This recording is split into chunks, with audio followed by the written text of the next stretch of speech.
ఈ 3 చాణక్య సత్యాలు మీ జీవితాన్ని మార్చేస్తాయి. ఈ 3 చాణక్య సత్యాలు ఏవైతే ఉన్నాయో అవి అర్థమైతే ఈ ప్రపంచం మిమ్మల్ని గొప్ప వ్యక్తుల జాబితా లోపల చేర్చేస్తుంది. అంత పవర్ ఉందా వీటికి? ఎస్ ఉంది. జాగ్రత్తగా వినండి, స్కిప్ చేయొద్దు.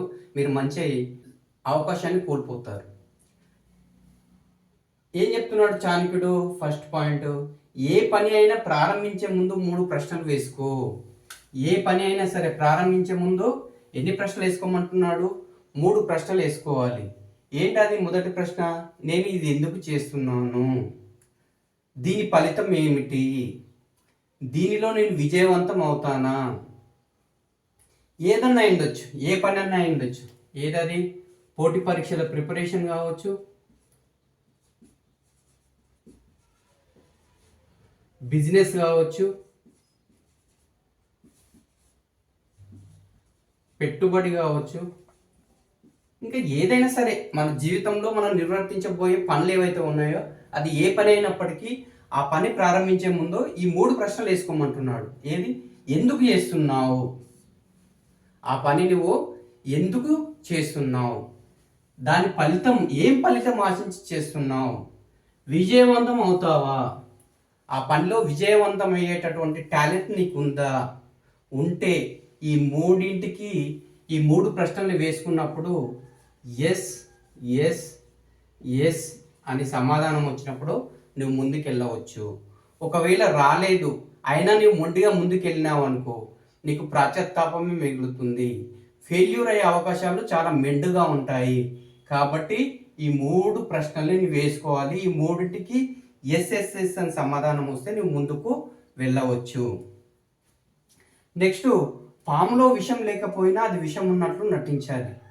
రకరకాల పాములు ఉంటాయి భూమి మీద. ఆ పాములో విషం లేకపోయినా అది ఏమున్నట్లు నటించాలి? విషం ఉన్నట్లు నటించాలి. లేకపోతే ఏం చేస్తారు మనుషులు? దాన్ని తోకబట్టి లాగుతారు. విషం లేదని ఎప్పుడైతే అర్థమవుతుందో మనిషికి, ఆ పామును ఎన్ని రకాలుగా ఆటలు ఆడియాలనో అన్ని రకాలుగా ఆటలు ఆడిస్తారు. తోకబట్ట కొల్లాగుతాడు, దాన్ని చుట్టూ ఇట్లా తిప్పి వదిలేస్తాడు. లాస్ట్ దాని ప్రాణం తీయడానికి కూడా వెనుకాడరు. అదే విషం ఉన్నట్లు నటిస్తే దానికి చాలా దూరం, అంటే ఎంత దూరం వీలైతే అంత దూరం ఉండి దాన్ని గమనిస్తుంటారు తప్పిస్తే దాని జోలికి మాత్రం వెళ్ళరు. అదేవిధంగా మనిషిలో బలహీనతలు ఉన్నాయని తెలిస్తే మీ బలహీనతలను ఆసరాగా చేసుకొని మిమ్మల్ని ఆట ఆడిస్తారు. అంటే మీ మీద డామినేషన్ చేసేటటువంటి ప్రయత్నం చేస్తారు. కాబట్టి ఏం చేయాలి? మన లోపల బలహీనతలు ఉన్నా బలంగా ఉన్నట్లే నటించాలి. అట్లాంటప్పుడు నీ దగ్గరికి ఎవరు రారు. నెక్స్ట్ సత్యం ఏంటి? గతాన్ని గురించి ప్రాశ్చాత్తాపపడకు, భవిష్యత్తు గురించి భయపడకు. తెలివైన వాడు వర్తమానంలోనే జీవిస్తాడు.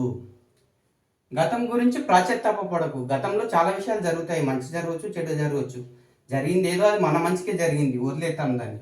కానీ దాని నుంచి, గతం నుంచి మనం ఏం నేర్చుకోవాలి? గుణపాఠాలు నేర్చుకోవాలి. భవిష్యత్తు గురించి భయపడద్దు. భవిష్యత్తు ఎట్లుంటుందో ఏముంటుందో అని భయపడుకుంటుంటే ఆ భయపడడంలోనే పడడం ఉంది, నువ్వు పడిపోతావు. కాబట్టి తెలివైన వాడు ఏం చేస్తాడు? వర్తమానంలోనే జీవిస్తాడు. వర్తమానం, ఇప్పుడు ప్రజెంట్ ఏం నడుస్తుంది, ఆ సమయాన్ని మనం ఎట్లా వినియోగించుకుంటున్నాం, భవిష్యత్తును బంగారుమయం చేయడానికి ఇప్పుడున్న టైంను మనం ఎట్లా వినియోగిస్తున్నాం అనేది ఇంపార్టెంట్. కాబట్టి తెలివైన వ్యక్తి ఏం చేస్తాడంటే గతాన్ని ఒక అనుభవంగా తీసుకొని భవిష్యత్తును బంగారుమయం చేయడానికి వర్తమానాన్ని జాగ్రత్తగా వాడుకుంటాడు. కాబట్టి ఆచార్య చాణక్యుడు చాలా అనుభవపూర్వకంగా చెప్పినాడు. పెద్ద సామ్రాజ్యాన్ని, మౌర్య సామ్రాజ్యాన్ని నిర్మించినటువంటి గొప్ప వ్యక్తి ఆచార్య చాణక్యుడు. సామాన్య వ్యక్తిని రాజుగా చేశాడు. చంద్రగుప్త మౌర్యుని గొప్ప రాజుగా చేశాడు. తను ఏం చేశాడు? సామాన్యమైనటువంటి వ్యక్తి చంద్రగుప్త మౌర్యుడు. అతను తీసుకుని వచ్చి నందవంశం మీద దాడి చేయించి నంద సామ్రాజ్యాన్ని మొత్తం నీలమట్టం చేయించి మౌర్య సామ్రాజ్యాన్ని నిర్మించినటువంటి గొప్ప వ్యక్తి ఆచార్య చాణక్యుడు. అట్లాంటి వ్యక్తి చెప్పినటువంటి ఈ 3 సత్యాలు ఏవైతే ఉన్నాయో వీటిని జీవితంలో మనం అమల్లో పెట్టినప్పుడు మనం ప్రపంచం లోపల గొప్ప వ్యక్తులు ఎవరైతే ఉంటారో వాళ్ళ జాబితాలు చేరిపోయే అవకాశం ఉంటుంది. కాబట్టి ఈ 3 చాణక్య సత్యాలను ఎవరైతే జాగ్రత్తగా అర్థం చేసుకుంటారో వాళ్ళ జీవితం మారిపోతుంది. ప్రపంచంలోని గొప్ప వ్యక్తుల జాబితాలో చేరిపోతారు. Thank you.